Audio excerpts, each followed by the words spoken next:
Bonjour et bienvenue sur les Vitamines du Royaume pour cette capsule numéro 2 de la série La foi et la grâce. Amen. Nous avons vu lors de la première vidéo dans Éphésiens 2:8 que c'est par la grâce que nous sommes sauvés, mais par le moyen de la foi.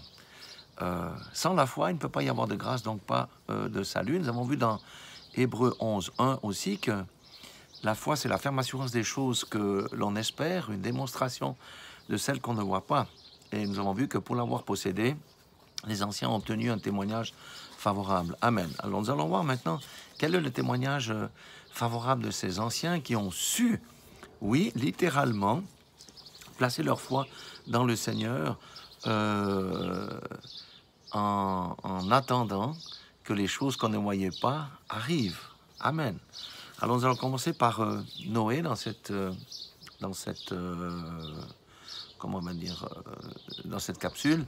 Hébreux chapitre 11 verset 7, il est dit « C'est par la foi que Noé, divinement averti des choses, construisit une arche pour sauver sa famille. » Dieu avait dit à Noé qu'il y aurait le déluge dans un pays où il n'y avait jamais d'eau.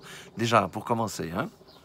Et saisi d'une crainte respectueuse, construisit une arche pour sauver sa famille. Donc Noé a cru à ce qui lui a été annoncé. Et il a construit l'arche pour sauver sa famille, parce qu'il savait que le déluge allait s'abattre sur la terre. Vous voyez, le déluge dans un pays où il n'y a jamais eu de pluie, eh bien, il faut avoir la foi pour croire que la chose que Dieu a dite arrive. C'est ça que Dieu requiert de nous. Amen. Et il dit ici, et c'est par elle, c'est-à-dire l'arche, qu'il condamna le monde et devint héritier de la justice qui s'obtient par la foi. Vous savez que Noé, on dit que c'est un prototype de l'enlèvement. Dans l'arche de l'enlèvement, il n'y aura pas tous les chrétiens qui y seront, hein. C'est ceux qui auront renoncé véritablement au monde et qui marchent selon le conseil de Dieu dans les traces de Jésus-Christ qui seront dans l'arche. Mais voyez, le point que je veux montrer ici dans cette petite vidéo, c'est que Noé a cru par la foi que le déluge annoncé de Dieu arriverait, il a cru Dieu.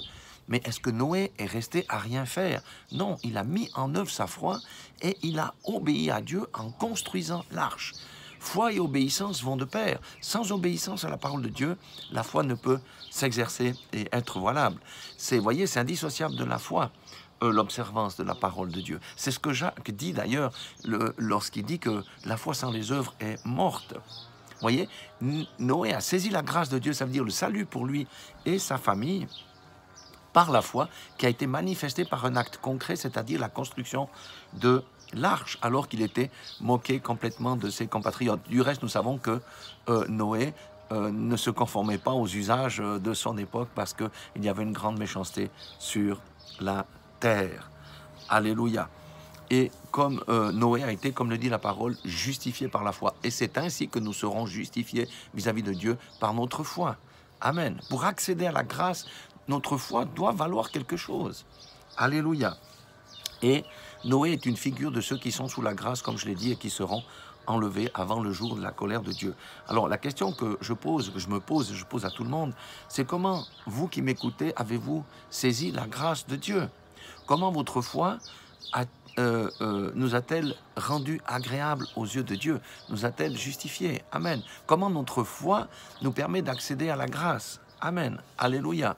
Vous connaissez la réponse. Amen. Alléluia. Notre foi doit produire du fruit. Notre foi doit manifester un changement dans nos vies. Notre foi en Jésus-Christ et à l'œuvre qu'il a accomplie à Golgotha a produit ce qu'on appelle une conversion. Une conversion, ça veut dire tourner le dos, aller dans une autre direction. Amen. Si nous n'avons pas cela, eh bien, notre foi est vaine, nos œuvres sont mortes. Sans les œuvres, elles sont mortes. Et nous avons vu que sans la foi, nous ne pouvons accéder à la grâce, donc point de salut.